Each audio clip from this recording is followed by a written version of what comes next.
my name is Jay Parenteau, and today I'll be reviewing Don't Look Up, a film you can stream on Netflix right now. Jayla and Jonah Hill, review over. Alright, that's not all there was in this film, but it was enough for me.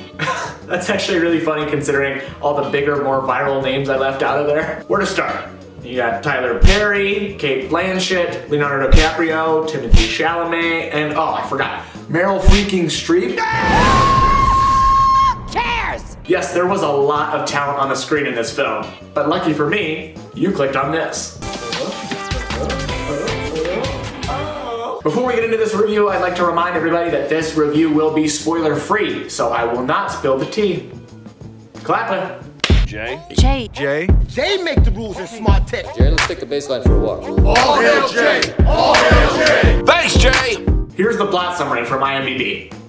Two low-level astronomers must go on a giant media tour to warn mankind of an approaching comet that will destroy planet Earth. Well, that's fitting. Leo telling us about an impending threat to Mother Earth.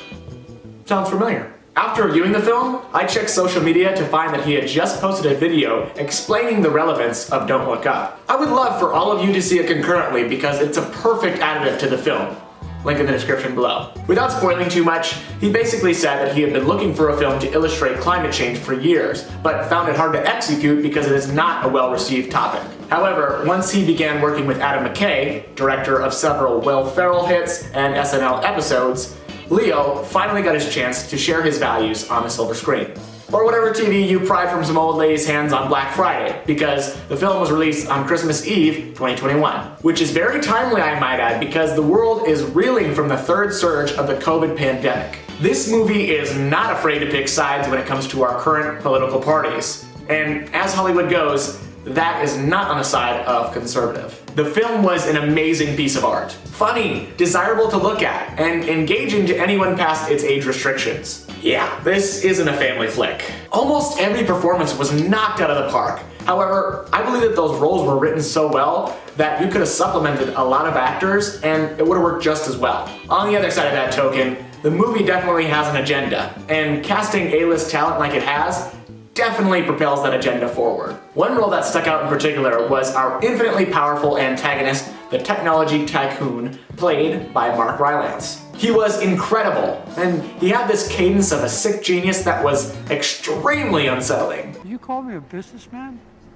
You do own a Do you corporation. think I'm just a businessman? Do you think you know me?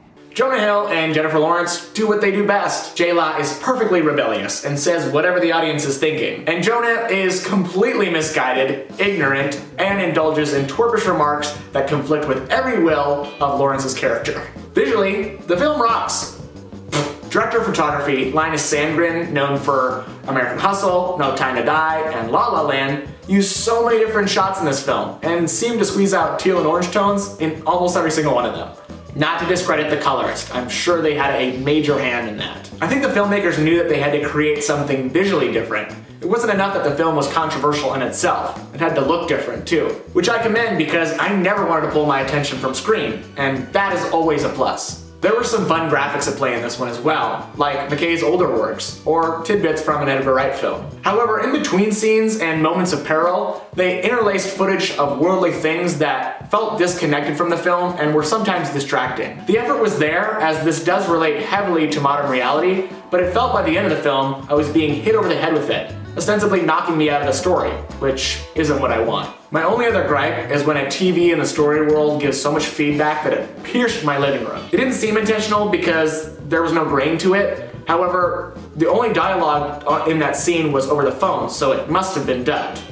A slip up in my opinion. Overall, I had a blast viewing this film. Can you see it? And I think that anyone who is into pop culture or politics would also get a lot of chuckles because of the many parallels drawn and even words taken verbatim between this film and real life. But be warned, the film is very polarizing, so if you're a softie who can't handle a dissenting opinion, then this might not be for you. Psych!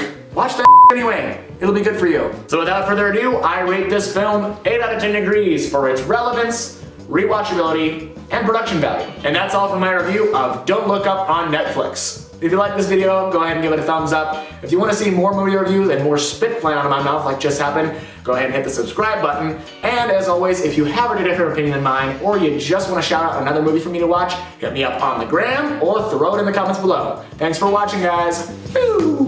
Woo! Woo! Pulls up again, man, but it goes, whoa. I feel like the Minions in Despicable Me, you know? Oh, bye. Wow. Photography. Oh my goodness, Chandler Bing, I love your photography.